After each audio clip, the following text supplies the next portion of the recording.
बिस्मिल्लाहिर्रहमानिर्रहीम। मैं तुहाडा भाई शेफ तलहा। मैं अज तुहाडी खिदमत दे विच इंशाअल्लाह ऐसी रेसिपी लैके आया कि तुसीं बनाओगे तो सारे छोटे वड्डे घर दे विच सारे इस रेसिपी दे फैन हो जाणगे ते तुहानूं बार बार ये रेसिपी खाण दी बनाउण दी तुहानूं ये डिमांड करनगे कि यह रेसिपी सानूं बना के दिओ।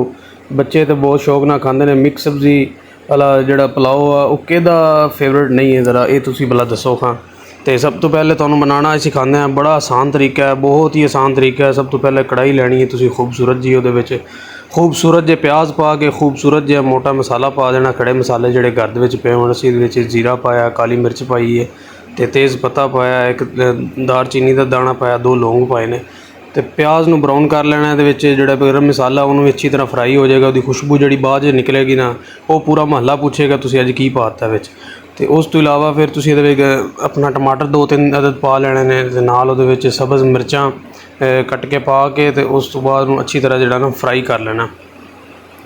अच्छी तरह फ्राई होने देना। तो वेख लो माशाअल्लाह कितना खूबसूरत किस्म का कलर निकल आया, ज़बरदस्त किस्म का। जो अच्छा कलर निकल आए फिर उहदे विच तुसीं इमली पा देनी है। इमली असीं थोड़ी जी पाई है, ज़्यादा नहीं पानी। तुसीं नाल एक चिकन क्यूब की छोटी टुकड़ी पा देनी। तुसीं इहदे नाल तुहाडा जिहड़ा चिकन का टेस्ट भी विच इंशाअल्लाह आएगा सब्ज़ी दे नाल। तो इंशाअल्लाह मैं तुहानूं यकीन नाल कह सकदा कि तुहाडे कोल लोग पुछणगे, सही महल्ले च तुहानूं लोग आके माइयां पुछणगियां भी तुसीं अज की बनाया घर दे विच, बड़ी खुशबूआं उड्डियां ने।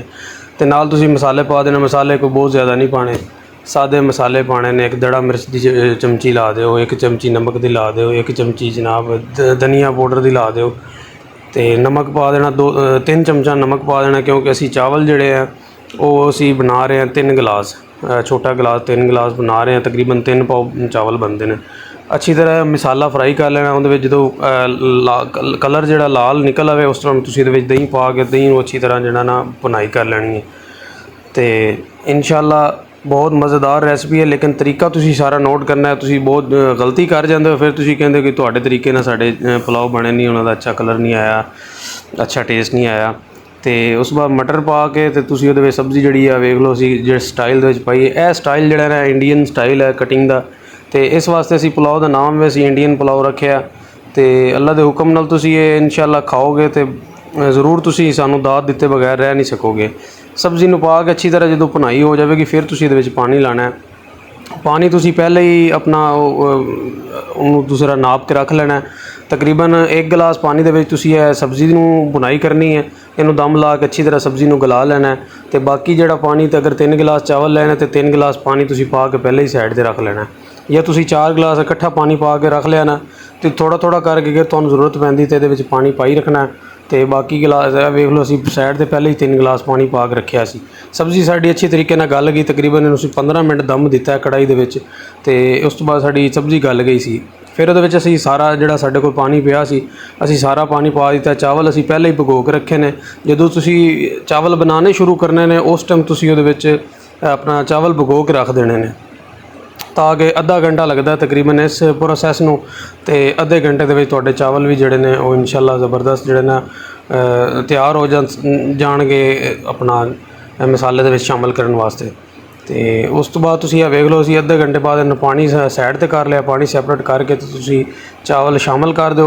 सब्ज़ी भी साडी अच्छी तरह गल गई है। तो पानी नूं बॉयल आना शुरू हो जाए ना, जिस टाइम वेख लो नाल बुलबुले निकल रहे हैं। जिस टाइम पानी का बॉयल आना शुरू हो जाए उस टाइम तुसीं इहदे विच चावल जिहड़ा ना शामिल कर देने ने। हल्का हल्का ऐसा ऐसा मिक्स करना ताकि चावल जिहड़ा टूटे ना। असीं खुश्क मेथी इस्तेमाल की है। जिहड़ी इहदी खुश्क मेथी की खुशबू आएगी ना चावलों के विचों, कोई बंदा पहचान नहीं सकेगा भी तुसीं विच की पा दिता है। उत्ते असीं जनाब पुदीना ते धनिया बरीक कट के उहदे पत्ते शामिल कर दिते ने। तो इहनूं जिहड़ा ना असीं दम ला दिता। दम ला के तकरीबन असीं 15 ਤੋਂ 20 मिनट बाद खोलिया। तो तुसीं इहदी माशाअल्लाह लुक वेखो। मैं कहना तुहाडे मूँह 'च पानी आ गया होना, मैनूं बड़ा यकीन है। इतने ज़बरदस्त किस्म की रेसिपी है। तो साडे चैनल नूं सबसक्राइब लाजमी करो। तुहाडे वास्ते असीं बड़ी मज़ेदार वीडियोज़ लैके आने हैं। तुहाडी सानूं सपोर्ट की ज़रूरत होंदी है। बहुत शुक्रिया सारे भाइयों का। सानूं दुआवां 'च याद रखिया करो। अल्लाह हाफिज़।